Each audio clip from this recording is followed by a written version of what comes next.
Hey everybody, it's Josie. Welcome back to Cedar Creek Homestead. Well, I found a quiet spot out in the shop where I could talk to you. It's kind of crazy and chaotic in the house. The kids are wound up. They're enjoying the Christmas tree, the lights, and all the ornaments, and trying to learn their boundaries on taking ornaments off of the tree. Cheyenne is getting some things around, and Blade's arrived home, so it's a little crazy. And so I thought I would get my evening chores done, and then come out here and spend a little bit of time talking with you guys, where you could actually hear what was being said. And it's chilly outside. It's not cold, but it's chilly enough that you need a jacket or a shawl or something on your arms. And we've been having temperatures in the low 30s the last few days. Got a few more days of that, and rain coming, and really not any super bad weather for us. I know some of you in other locations are getting snow, and that's normal for you. And right now we're not having it so bad. We're not having too bad of weather. It's a little bit chilly in the mornings, warm enough in the afternoons that you can be out with something light. And I always think about what it was like when we were kids.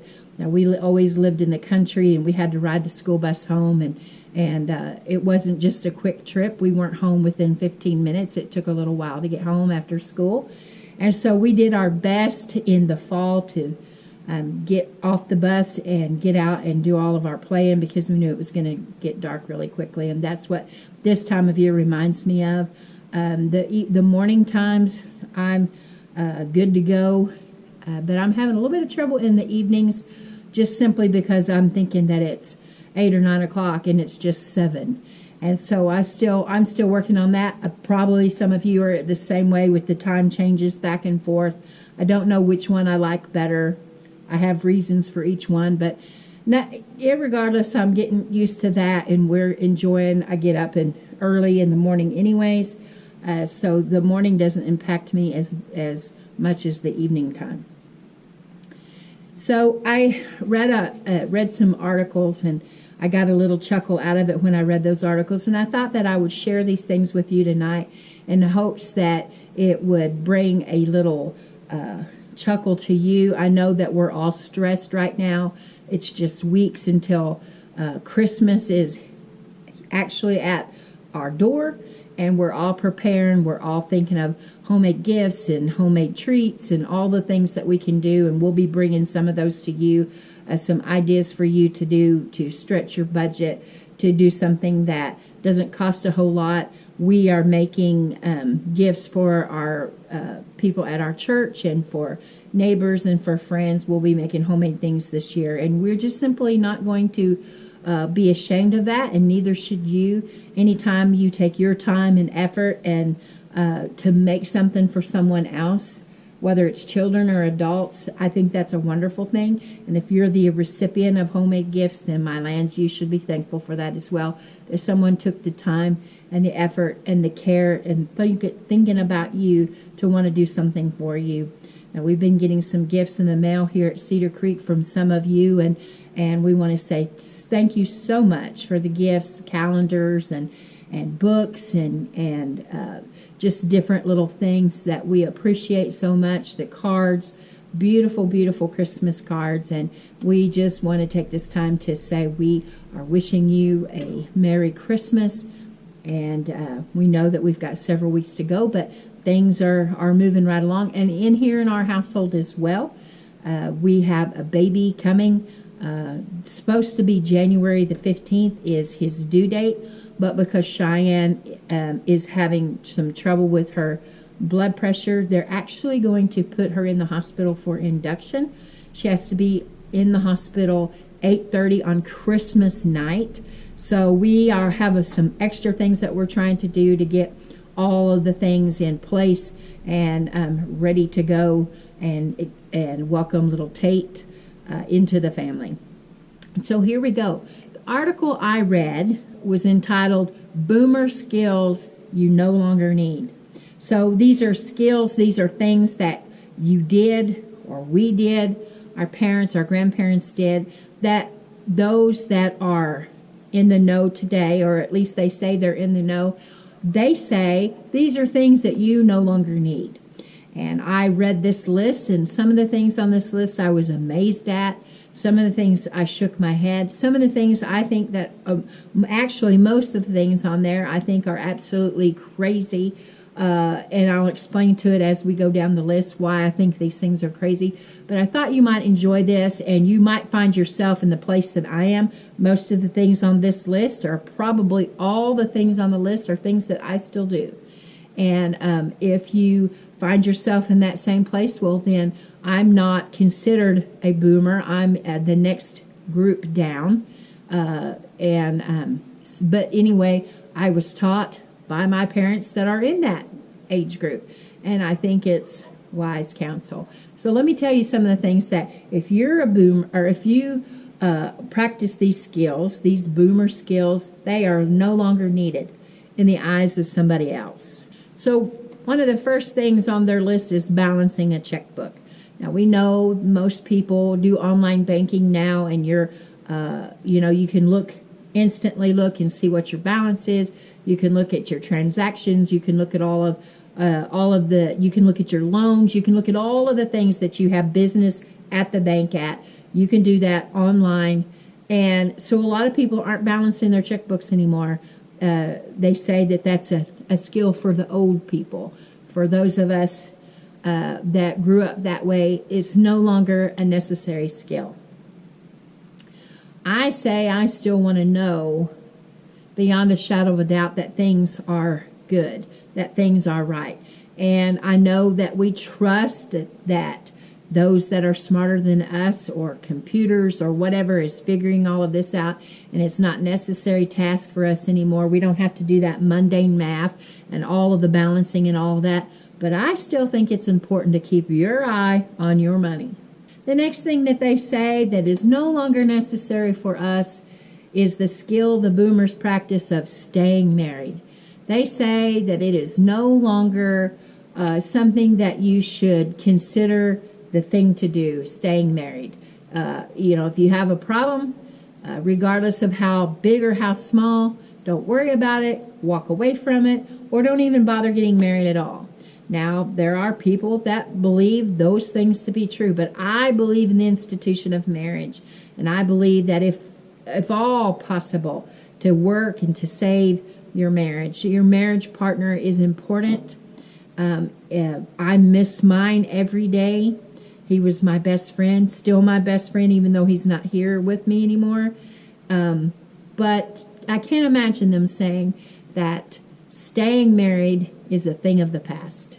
Now, the next two things have to do with ways that we were taught when we were in school. And I will tell you, I was taught cursive writing, but Blade was not taught cursive writing.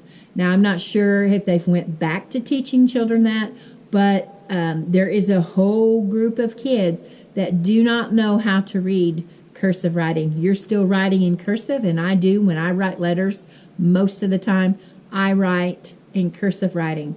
But I try to be conscious of those that I know that have trouble reading cursive, and I do print. But they say that it is no longer necessary for us to write in cursive.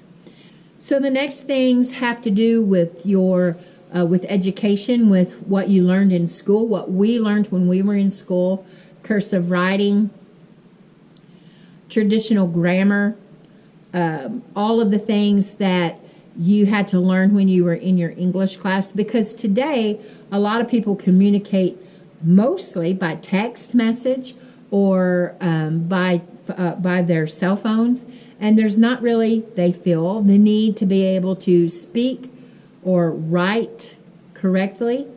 They use a lot of short little, LOL and all of those kind of things, and there are some I come across my screen sometimes, and I have to ask Cheyenne what they mean, because I don't know. I didn't learn those things. The traditional grammar, they say, is not needed. Cursive writing, not needed. Using notebooks. I have lots of notebooks. I'm a note taker. Yes, I have my phone. Yes, I have a computer. Yes, I have a laptop. But I still like to write things down. I like backup to backup to backup. But they say notebooks are a thing of the past. letter writing, Christmas cards, postcards, those are all things that if you're using those things, you're marking yourself as old because they say they're no longer needed. But I feel like what better way to reach out to people and make it a little bit personal, even if you don't meet people face to face, even if you can't make a point of contact with them, hand to hand, handshake, or whatever the case may be. Getting a letter in the mail, getting a card, getting a postcard, or sending them as a way to minister to the hearts of others. I love when I go to my post office box and I have a letter or a card or something in there from you guys. It lifts my spirits, and I will tell you that when I lost Howie, so many people reached out to me, and people don't understand it, especially those that don't think that it's necessary to send cards and letters and all of those things. It really helped me through some of the darkest times of my life to know that people cared and that people reached out, people that had never, ever met me or Howie, either one, but wanted to reach out and to say, hey, we love you, we're thinking about you, we're praying for you. That means a lot. And so for this old gal, I still write letters, I still send postcards, I still send cards, and some of you do as well because I get them in the mail, and I appreciate that. Along with that, they say stamps aren't necessary. Well, I suppose if you're not writing a letter or sending a card, you don't need a stamp. But a study was done, and they asked questions to college students about stamps, and a big percentage of these kids didn't even know how to go about buying stamps. They had never had to do it, and so they didn't know the process of having to get stamps to put on letters. So many things are automated anymore. You can pay your bills online. Convenient, I agree. But I still like to keep hard copy record of the transaction and all of the things. I write all of that stuff down. And you should be writing that stuff down as well. When I worked for a big company and they're in their mail area, they were beginning to do away with, they were trying to get their vendors to transition to paperless invoices and wanted to do everything online and everything that way. And it really sounds good. It sounds like you're going to save money, and that's what they're looking at is their bottom line. But all of this technical stuff is great until it doesn't work. And then where are you at? The paper trail is not there. Now, as far as preparing for the future, they say that those of us that are of a certain age, that have stocked pantries and have root cellars or food storage, that's not necessary anymore. That most people like to go to the grocery store, get just a few things, and then go back another day of the week and get more of those things. But I say that is not a wise thing. You need to have your pantry stocked for in case of emergency. We never know. Storms, depending on where you live, there's tornadoes, there's hurricanes, there are wildfires, there's all kinds of things, flooding, and all of those things we have to take into consideration. There's life-changing events like the Deep South Homestead talks about. A lot of us have faced those life-changing events, and to be prepared and not have to worry about running to the grocery store when some of those events are taking place. You can get in the pantry and pull a meal together and have something warm and satisfying for your family. So I'm not really taking the advice of these people that wrote this article because I don't think it shows much wisdom in the preparations. One of the other things that they say that is not necessary anymore is reading a map. Paper maps, they say, are no more. And it's really hard in some instances to find some paper maps. But we need to train ourselves to read a map, to read a compass, to know where we're at. Hopefully we all know where we're at and how to get from here to there. One of the things I think about is there are two big bridges that are close to me. I-40 bridge and then a bridge going between Gore and Weber's Falls. that particular bridge is going to have to be replaced, and so we're going to have to go around for a long time while they're repairing this bridge. It's a big, huge bridge that goes over the Arkansas River. And so I have thought, well, if that bridge went out, and what if something happened to the other bridge? Now, the I-40 bridge is the one that years back collapsed. A barge hit it, and it collapsed, and there were some people that actually perished. They were driving over the bridge, and their cars plunged into the Arkansas River, and they lost their lives. And so I was thinking, what would happen if both of these bridges went out? You know, do you know your way around? And if Howie was here, he knew countless ways to get around things. I only know a few, but it's my job to learn those things and to know those maps and to know the compass and to know all the directions. It might come down to your life being saved, getting out of a situation that you need to get out of if you know where you're at and the directions to get around, the back ways in, the back ways out. So I don't think that it's silly for map reading to stay a skill that we have. Now this next group really gets to me because it speaks to everyday life. These are 4 things that they say. These are 5 things that they say are no longer needed in our lives. We no longer need calendars. They say you don't need a calendar hanging on your wall. I know that we have calendars on our phone, but I still have calendars. In fact, I have several calendars in different places of the house. Sewing is no longer needed.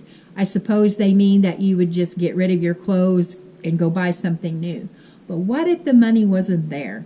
And a lot of us are experiencing that right now. You're having to choose between paying your bills and feeding your family and other things. And you better know how to fix some things. Sew some buttons on hems, put some hems in some breeches or some dresses, or fix a zipper, or patch a knee, or whatever it is that needs to be done.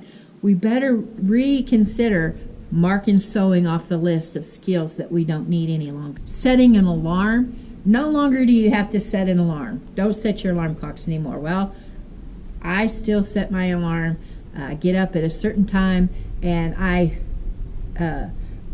want that as backup. Now, most of the time now, I just wake up. It seems like we spend half of our life when we have to get up and go to work. We look forward to Saturday sleeping in, and then you retire or you don't work out in the public and you just wake up early. And that's where I'm at. I really don't need an alarm. But if I have something that I know that I have to do, for instance, on Sunday mornings, I need to get up at a certain time to make sure that I've got my studying done, make sure that I've got all the things that need to be done on Sunday morning before I head out to church. And so I set my alarm just as a backup to make sure that I'm up at a certain time. So I'm not ready as an older person to get rid of my alarm clock just yet.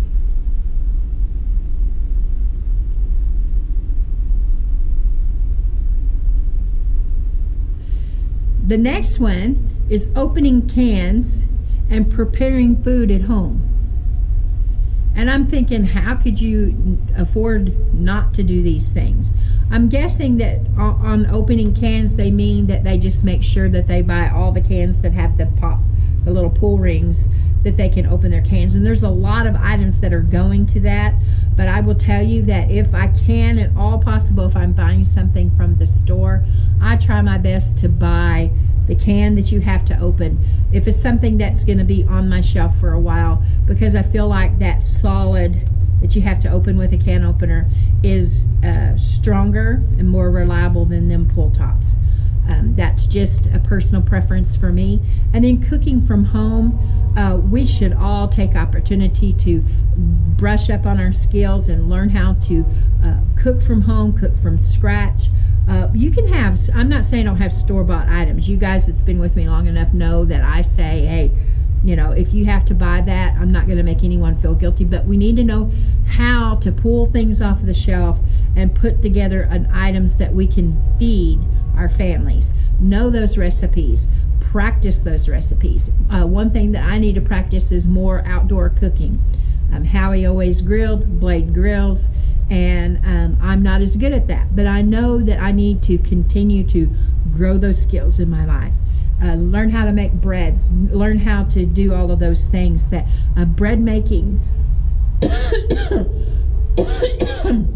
Bread making to me is a relaxing hobby, but some people have never done it, and it's a little bit scary to them. Canning and preserving, I've heard people say there's no need in that anymore. We can go to the store and get everything, which is true, you can, but I feel like it's a wise thing to be able to have those skills, know how to can, know how to preserve, know how to put food up in those times where you might not be able to go to the store. What it really boils down to is people today, and not trying to judge any one group or put it off on young people or old people or middle-aged people. There's a group of people that just simply, for the convenience and for they've put all of their eggs in one basket, so to speak. We rely on our phone, we rely on the internet, we rely on fast food, we rely on the grocery store, we rely on all of these things to provide for us, and never give thought to what happens if those things aren't there. Now, here in the United States and other places that have been very blessed, it's hard for us to imagine a time that those things won't be there. But you see some countries absolutely are having troubles and struggles, and they can't just go and get what they need. And if it wasn't for the skills that they've learned and they've held on to, that they've passed down from generation to generation, they would be in trouble. Now, we used to, in this country, pass down our skills from grandmama to mama to daughter to grandpa to daddy to son. And we need to get back to that. We need to learn those skills. Even if you don't want to sew all the time, you need to know how to do some repairs. If you don't want to can and preserve, if you don't want to cook out, if you don't want to send letters, if you don't want to do these things, you still need the skills. It's important to have those skills. If you know the skills and those behind you don't know the skills and they're willing to learn, you be willing to pass those skills down to them. And don't let anybody tell you that the skills that we have, because of the age that we are, because of those that came before us, passed it down to us, that's not needed anymore. Don't buy into that. Those skills are still needed, and they're still important. And I, for one, I'm going to pass down my knowledge, and you pass yours down as well. And we can all learn from one another. Some of these items on this list are silly. Some of them are sad. The marriage one is really sad to me. Some of the others, I can see a few of them being something that, maybe people aren't interested anymore, and there's new ways of doing it. But I just don't 100% trust the internet and phones and all of the electronic things to make life easier. I think that there are things that we can do to help ourselves. And most importantly, the letter writing and the cards and the encouragement that we can give to one another. My goodness, this day and age, we all know that we need a little bit of encouragement, a little bit of strength, a little bit of, hey, love your neighbor. Okay, guys, I hope you enjoyed this little commentary on skills that they say we don't need anymore. And maybe it made you smile just a little bit. Until next time, guys, this is Josie. I love you guys. I really do. Keep looking well to the ways of your household. And until next time, we're gone.